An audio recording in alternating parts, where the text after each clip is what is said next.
I just would like to make a case for praying. So praying really does work. Just be honest, and say the things which you would tell. Just say the thing you really want to say. That's how you pray. Well, no, not all prayer is like that, but say the thing you really want to say. And if something else comes up, say the thing after that as well. So say that new thing as well. And just, if you keep doing that, and if you keep being open, then you'll eventually reach the truth. It's certain. Or you'll reach what's false, which is okay too, because that's necessary as well. So that's the advice. Stay open and keep speaking, keep talking. And you'll just naturally find that you're grateful for things which you would never think you were going to be grateful for. You never thought you were going to be grateful for these things. Like I just had a difficult talk with someone, and it was very uncomfortable for me and challenging, and I didn't even behave that well, you know, and like I'm not proud of myself. But I can't see its full significance, but I know that by asking God and being open, I can find out what I'm really supposed to do, or what the truth was. And yeah, I have this weird confidence about that, and I think praying gives you that weird confidence of knowing that everything will be okay, and also that it relativizes the problem as well. That's another thing. It relativizes the problem and makes it easier to sort of treat it lightly, I suppose. Yes, and it's good to treat it lightly because things get really heavy, and when things get really heavy, they weigh on our minds and they sort of weigh on our spirit, and they get in the way of us like moving through life, or even sometimes not moving, because you need sometimes a bit of peace and quiet and just to sit alone with yourself. And you know, another one I realized today was like I use YouTube as a coping mechanism. I mean, it's the thing of self-help, how self-help becomes a coping mechanism. And I took some time for myself, and I hope to take more time to just sort of stay away from the videos. Just stay away from the things which I would usually turn to. That's another one. Praying helps you see what you're turning to, because you're praying to the ultimate. You're praying to the highest there is. So the highest will always see the things that you're sort of subject to.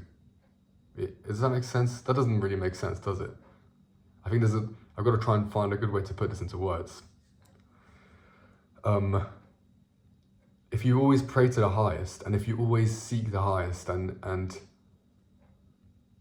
sort of just move without attachment, don't linger on anything too much, just what is the highest, then you'll find that the smaller things, they start to kind of resolve themselves naturally.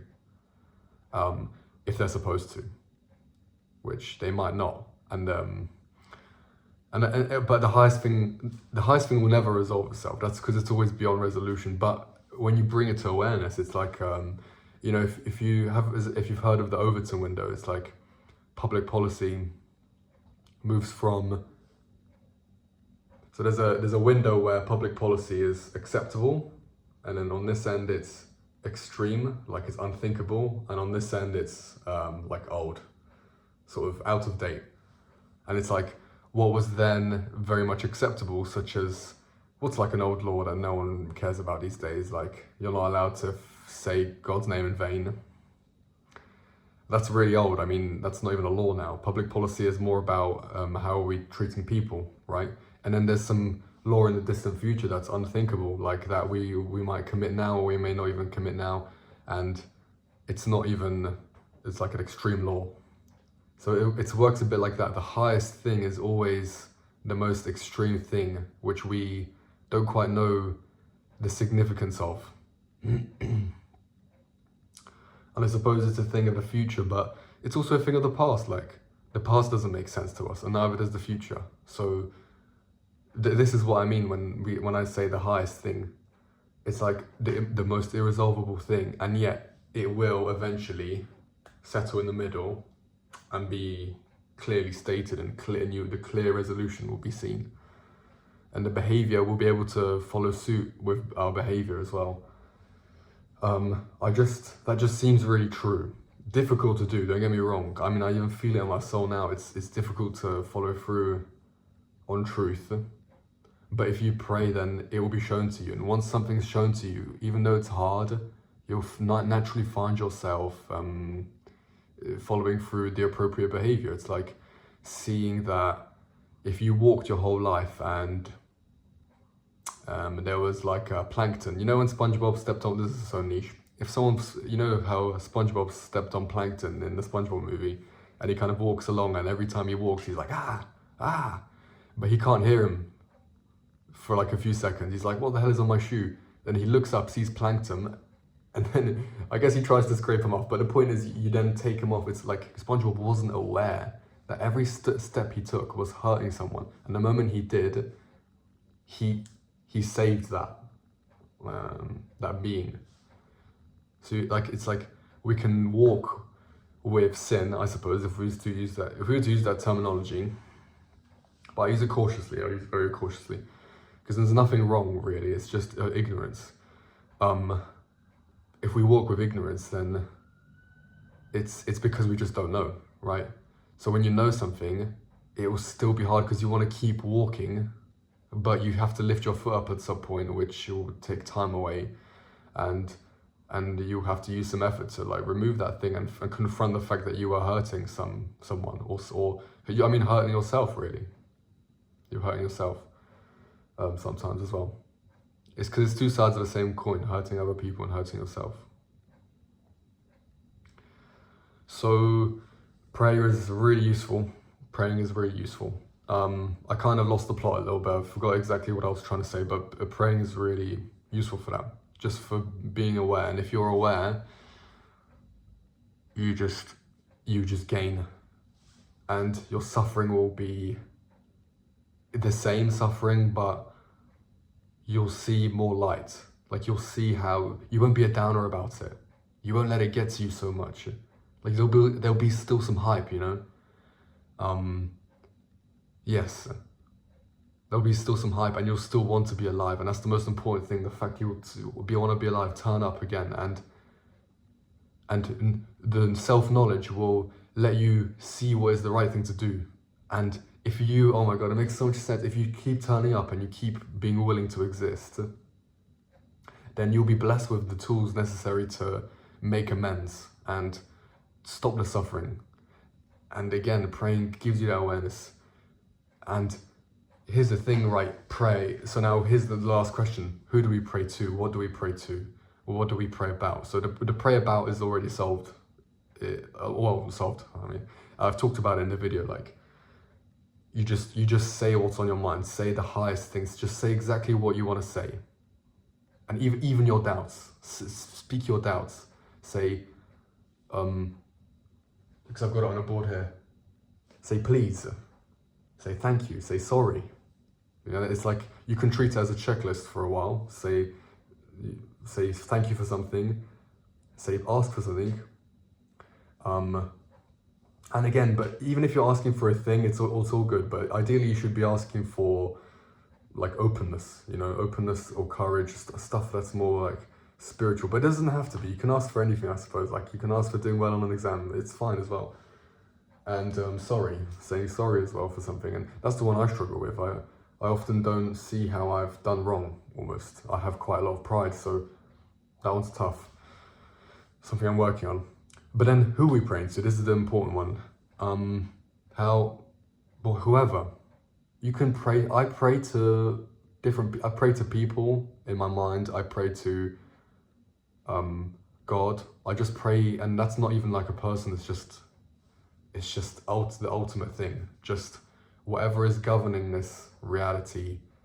And that's the thing, it's hard not to see, when you use the even verbs like govern, it's like someone's doing that. No one's doing that. It's just, that's the only way language can achieve this, even try and touch this thing. It's like the impersonal thing that we're sort of subject to. That's what I mean, like the way almost. You know, I think Tao, like Tao, they call it in China. Or it can be like a spiritual figure. It can be Jesus or Buddha, or what's like another figure, or even just like just any kind of personality. It can be a personality, but that's the thing. I can't speak too much on that. I don't do that too much. I don't have a close relationship with Jesus, or well, let's say with Jesus, for example. Hell, but now that I think about it, I have thought about Jesus and I have talked with Jesus, but it's not something I do on an ongoing basis. Usually when I pray, maybe it's a little bit more scattered. So here, what I'm getting at is it's an individual thing. You pray exactly to what you want to pray to. But here's what you don't do. You don't pray to things. You don't pray to cigarettes or videos, because that's how I've been shown devotion lately. It's just like just offloading it onto this like object. That's not good. You make sure it's happening within you, not outside of you. You don't want to pray to an idol unless you see yourself in the idol. But when it's purely external, like a hit of something, like a dopamine thing, like it makes you feel good, like sex, that's another one. That's a little bit more misguided, but even, like, I suppose even that has a time and place. But yeah, it's not a stable thing to worship. The most stable thing to worship is the ultimate. What is the truth? What is the highest thing I know? And that can take, again, any forms, but yeah. People is a big one. You know, address your prayers to people. And by doing that, you address them to God. That's why, yeah, I like thinking of people when I write things and write my prayers and say my prayers. I've been writing my prayers a lot. See, you don't have to necessarily say. I don't think too much about the form of it. Like, I used to think praying had to be done on my knees to a cross, you know. I mean, but it only makes sense because that's how I saw prayer being done. And then later in life, when I saw people praying, sort of bowing their heads at a table together, that's another thing, praying together, that was foreign to me. And I remember looking down on that, but praying has so many different forms. And the one I've found lately is writing poems. And I've got like a whiteboard I just write prayers onto, and I just wipe them away straight away. And then I write another one and I wipe it off straight away, like just rinse and repeat. You don't have to keep stuff in your mind, just try and feel it. Just try and process things, and that really works for me. And I hope I get to a place where I can pray with other people, but I'm not sure I'm ready for that yet. Because I remember what it was like to try that, and it was difficult.